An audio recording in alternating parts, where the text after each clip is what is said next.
Hello friends, welcome to our channel. Friends, आज हम देखेंगे कोर्ट में सिविल केस कैसे दाखिल की जाती है और उसकी पूरी प्रोसीजर क्या होती है, कौन से स्टेप्स लिए जाते हैं और किसको प्रेजेंट होना होता है। ये पूरी जानकारी हम इस वीडियो में देखेंगे। तो चलिए, सिविल प्रोसीजर कोड में सिविल केस के दायर करने से लेकर फाइनल जजमेंट तक और फर्स्ट अपील, सेकंड अपील, ये जो भी प्रोसीजर है, सब प्रोसीजर के बारे में सिविल प्रोसीजर कोड है सीपीसी में दिया हुआ है। अब कोर्ट में किसी भी केस के दायर होने का कारण दो पक्षकारों के बीच हुआ विवाद, यानी दो पक्षकारों के बीच जो डिस्प्यूट होता है उसके बारे में पूरी प्रक्रिया दी है।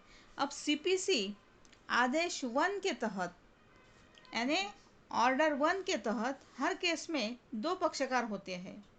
पहला पक्षकार जो पीड़ित होता है उसे वादी यानी प्लेंटिफ कहा जाता है, और वादी के द्वारा जिस व्यक्ति के खिलाफ केस दायर किया जाता है उसे प्रतिवादी यानी डिपेंडेंट कहा जाता है।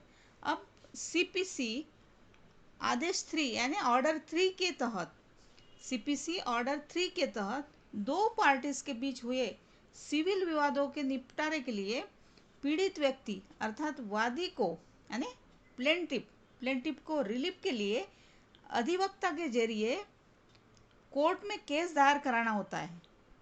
अब एक अधिवक्ता ही यानी एडवोकेट, जो भी प्लेंटिफ का एडवोकेट होता है, उसके द्वारा वादी की तरफ से कोर्ट में केस से संबंधित सभी कार्रवाई करता है। अब सबसे पहले वादी यानी प्लेंटिफ ऑर्डर 3 रूल 4 के तहत वकालतनामे पर हस्ताक्षर और अपनी ओर से किसी अधिवक्ता को यानी कि लॉयर को, एडवोकेट को केस दायर करने और केस लड़ने के लिए विधिक रूप से अधिकृत करता है। अब वकालतनामा तैयार हो जाने के बाद अब जो एडवोकेट होता है प्लेंटिफ का, वादी की ओर से केस दायर करने और लड़ने के लिए अधिकृत हो जाता है, और केस दायर करने के लिए लिखित दस्तावेज तैयार करने होते हैं जिसको वाद पत्र कहा जाता है। अब वाद पत्र के द्वारा केस की शुरुआत होती है। अब सीपीसी सेक्शन 26 और ऑर्डर 7 वाद पत्र का प्रावधान करते हैं, यानी सीपीसी ऑर्डर 7 और रूल 1 के तहत वाद पत्र, उसमें क्या क्या लिखा होना चाहिए यह हम देखेंगे ऑर्डर 7 और रूल 1 के तहत। अब नंबर 1, उस न्यायालय का नाम जिसमें केस दायर करना है। नंबर 2, वादी का पूरा नाम यानी प्लेंटिफ का पूरा नाम, पिता का नाम और उनका एड्रेस। नंबर 3, प्रतिवादी का पूरा नाम यानी जो डिपेंडेंट होते हैं उनका पूरा नाम, उनके पिता का नाम और एड्रेस। नंबर 4, केस दायर करने की आवश्यकता का विवरण यानी केस दायर किस बुनियाद पर की गई है, क्या डिस्प्यूट है उसके बारे में पूरा विवरण। नंबर 5, केस के वे तथ्य जिनसे केस करने का कारण और विवाद की शुरुआत कब हुई, विवाद कहाँ उत्पन्न हुआ और कैसे उत्पन्न हुआ, किस स्थान पर उत्पन्न हुआ यानी उसकी जगह कहाँ, उस किस गांव में हुआ, किस ठिकान, यह सब उस पर मेंशन होना चाहिए। नंबर 6, उन तथ्यों को लिखा जाना चाहिए जो कि न्यायालय को अधिकारिता यानी जुरिस्डिक्शन है, जिस न्यायालय में उसका जुरिस्डिक्शन है उसी न्यायालय में उस केस को दाखिल करना चाहिए। नंबर 7, न्यायालय शुल्क यानी जो भी फीस होती है वो फीस। नंबर 8, उन रिलीफ का भी लिखा जाना जिनके लिए वादी दावा करता है, यानी हमें जो रिलीफ चाहिए वो भी उसमें मेंशन होना चाहिए। नंबर 9, केस तथ्यों के दावे के सत्यापन का विवरण। और नंबर 10, डेट। नंबर 11, वादी के नाम और हस्ताक्षर या उनका अंगूठे का निशान, यह सब उसमें मेंशन होना चाहिए। इन सभी पॉइंट्स के आधार पर ही वाद पत्र तैयार किया जाता है, और इस प्रकार के वाद पत्र के जरिए कोर्ट में केस की शुरुआत होती है। अब वादी के वाद पत्र के साथ ऑर्डर 18 रूल 4 के तहत शपथ पत्र भी प्रस्तुत करना होता है। अब यह शपथ पत्र वाद पत्र का समर्थन करता है कि वादी ने जो बातें वाद पत्र में लिखी है वह बिल्कुल सही है।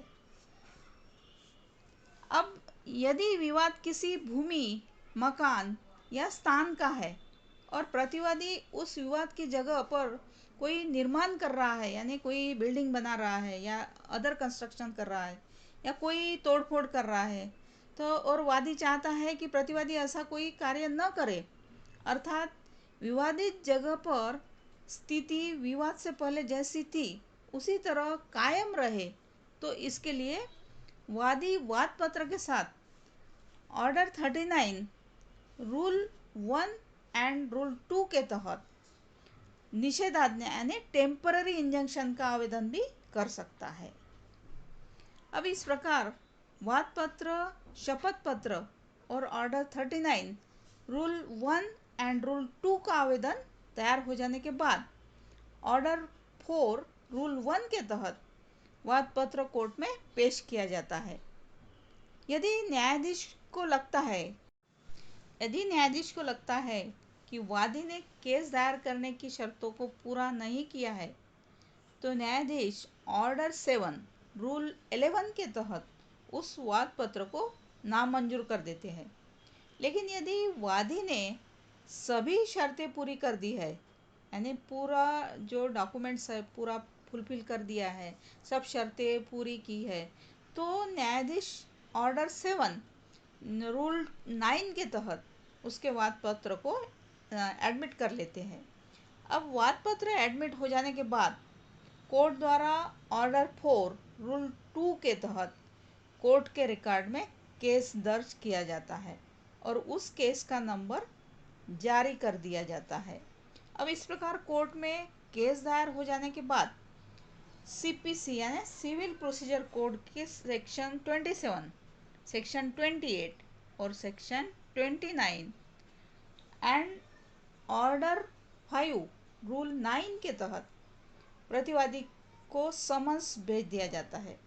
अब समन एक ऐसा दस्तावेज है जिसमें प्रतिवादी के खिलाफ केस दायर होने का विवरण और कोर्ट में हाजिर होने की तारीख लिखी होती है, जिससे प्रतिवादी कोर्ट में हाजिर होकर अपने खिलाफ दायर किए गए केस का जवाब दे सके। अब समन मिलने के बाद जब प्रतिवादी कोर्ट में हाजिर नहीं होता है, तो न्यायाधीश द्वारा ऑर्डर 9 रूल 6 के तहत प्रतिवादी यानी जो डिपेंडेंट होते हैं उनको एक्स पार्टी यानी एक पक्षीय रिजल्ट निकाल दिया जाता है। अब एक पक्षीय का मतलब है यदि प्रतिवादी कोर्ट में उपस्थित नहीं होता है, वहीं सिर्फ वादी को ही सुना जाता है और प्रतिवादी को सुनने का अवसर समाप्त कर दिया जाता है। लेकिन यदि प्रतिवादी न्यायाधीश को समन मिलने के बाद उपस्थित ना होने का उचित एवं सही कारण बता देता है, यानी जो उसका उचित कारण होता है, कभी किसी की तबीयत बराबर नहीं होती है, किसी का घर पे कुछ इंसिडेंट होता है, इस वजह से अगर वो नहीं आ सका कोर्ट में, तो उचित कारण अगर उसने न्यायाधीश के सामने बताया है और एप्लीकेशन दिया है, तो जैसे कि लेकिन यदि प्रतिवादी न्यायाधीश के सामने समन मिलने के बाद उपस्थित ना होने का उचित एवं सही कारण बता देता है, जैसे कि परिवार में किसी की मृत्यु हो गई थी, या वह हॉस्पिटल में एडमिट था, या कोर्ट ने उसे जो समन भेजा था उसकी तामीली सही तरीके से नहीं हुई है, वगैरह वगैरह अदर रीज़न अगर उसने सही बताए और न्यायाधीश उसकी बताए हुए बात पर संतुष्ट हो जाते हैं, तो प्रतिवादी सच बोल रहा है, फिर न्यायाधीश ऑर्डर 9 रूल 13 के तहत प्रतिवादी के विरुद्ध एक पक्षी यानी एक्स पार्टी के ऑर्डर को कैंसल कर देते हैं और फिर प्रतिवादी केस में अपना पक्ष रख सकता है। जैसे कि यदि समन मिलने के तुरंत बाद प्रतिवादी कोर्ट में उपस्थित हो जाता है, तो फिर उसे वादी के वाद पत्र का जवाब देना होता है। अब वाद पत्र की एक कॉपी प्रतिवादी को दी जाती है, जिससे वो वादी के वाद पत्र का जवाब दे सके। अब यहाँ प्रतिवादी भी अपना अधिवक्ता नियुक्त करता है और फिर आदेश 8 यानी ऑर्डर 8 रूल 1 के तहत वादी के वाद पत्र का जवाब देता है। अब प्रतिवादी द्वारा दिए गए जवाब को जवाब दावा यानी प्रति दावा या वादोत्तर कहा जाता है। यह एक ऐसा दस्तावेज है जिसमें प्रतिवादी अपना बचाव प्रस्तुत करता है। अब आसान भाषा में कहा जाए तो वादी के द्वारा वाद पत्र में लिखी बातों का जो जवाब प्रतिवादी अपने बचाव में देता है, ऐसे जवाब को जवाब दावा या प्रति दावा या वादोत्तर कहा जाता है। अब प्रतिवादी को 30 दिनों के अंतर यानी 30 डेज के अंदर या जो समय कोर्ट ने दिया है उसके भीतर अपना जवाब दावा या वादोत्तर पेश करना होता है। अब प्रतिवादी ने यदि अपने जवाब में वादी द्वारा लगाए आरोपों से इनकार नहीं किया है तो ऐसा समझा जाता है कि प्रतिवादी ने आरोप स्वीकार कर लिया है, यानी जो भी उसने किया है वो उसे एडमिट है। जब प्रतिवादी कोर्ट में अपना जवाब दावा प्रस्तुत करता है उसके बाद कोर्ट वादी और प्रतिवादी यानी प्लेंटिफ और डिपेंडेंट इनका ऑर्डर 13 रूल 1 एंड 2 के तहत केस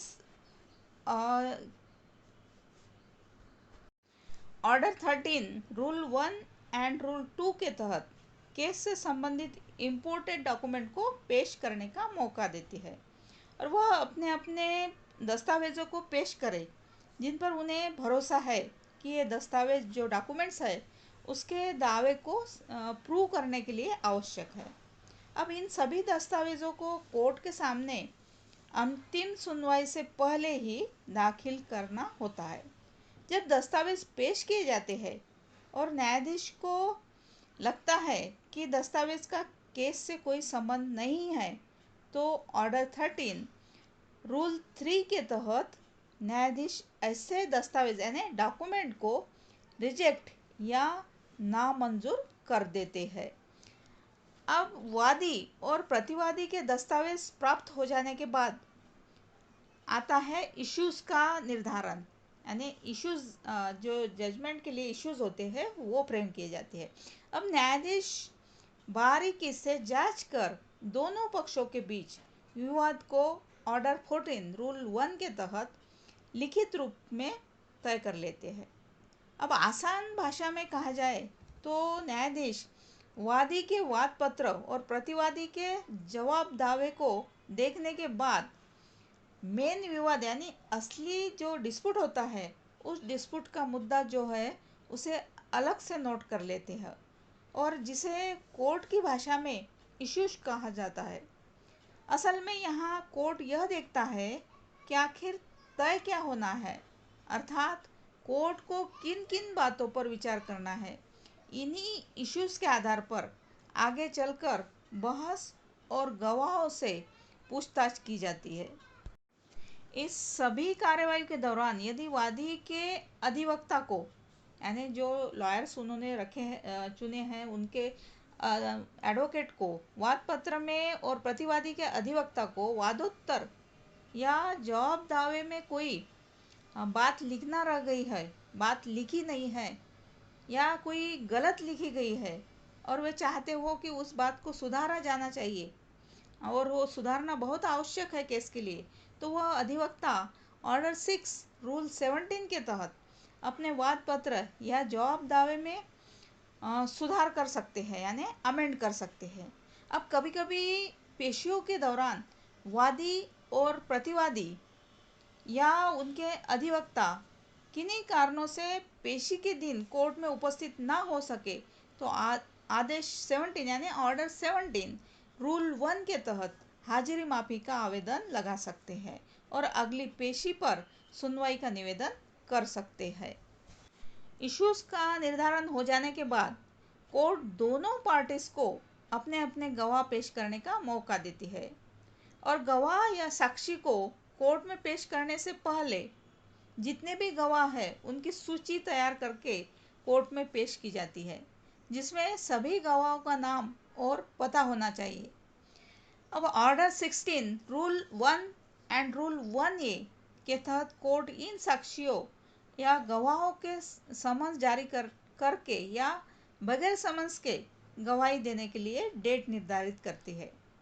अब यहाँ कोर्ट गवाही देने का मौका पहले वादी पक्ष को देता है, यानी प्लेंटिव पक्ष को देता है, जिसमें वादी एक एक करके अपने सभी गवाहों को कोर्ट में बुलाकर उनसे गवाही कराता है और वादी द्वारा प्रस्तुत किए गए किसी भी गवाह से प्रतिवादी के अधिवक्ता को क्रॉस एग्जामिनेशन करने का मौका दिया जाता है। अब जब वादी द्वारा अपने सभी गवाहों को कोर्ट में पेश कर दिया जाता है, तब कोर्ट प्रतिवादी को अपने गवाह पेश करने का मौका देती है।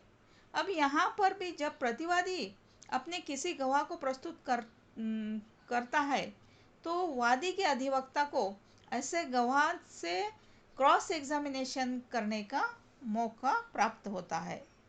और वादी और प्रतिवादी द्वारा प्रस्तुत ऑर्डर 18 रूल 4 का जो वाद पत्र उनका मुख्य परीक्षण यानी चीफ एग्जामिनेशन कहलाता है।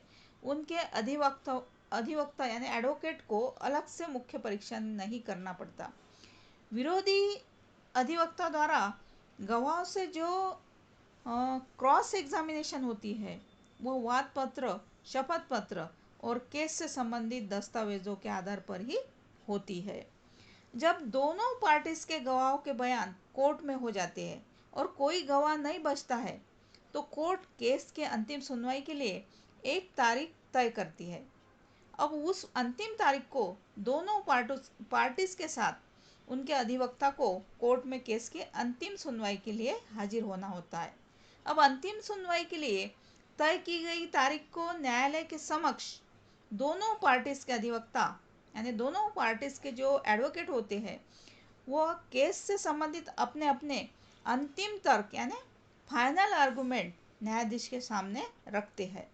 अब न्यायाधीश दोनों पार्टीज के तर्कों को सुनकर तथ्यों पर विचार करते हैं। केस के तथ्यों के आधार पर न्यायाधीश अपना निर्णय यानी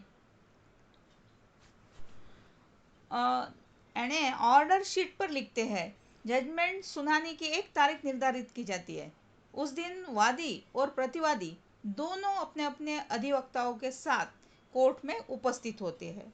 अब इसके बाद न्यायाधीश द्वारा सिविल प्रोसीजर कोड सेक्शन 33 और ऑर्डर 20 के तहत जजमेंट पढ़कर सुनाया जाता है।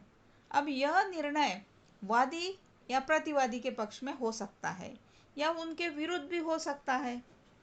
अब जिस पार्टी के पक्ष में निर्णय सुनाया जाता है, उस पार्टी न्यायालय द्वारा केस में किए गए निर्णय के आदेश की एक प्रमाणित प्रति दी जाती है, जिसमें न्यायालय की मुहर लगी होती है।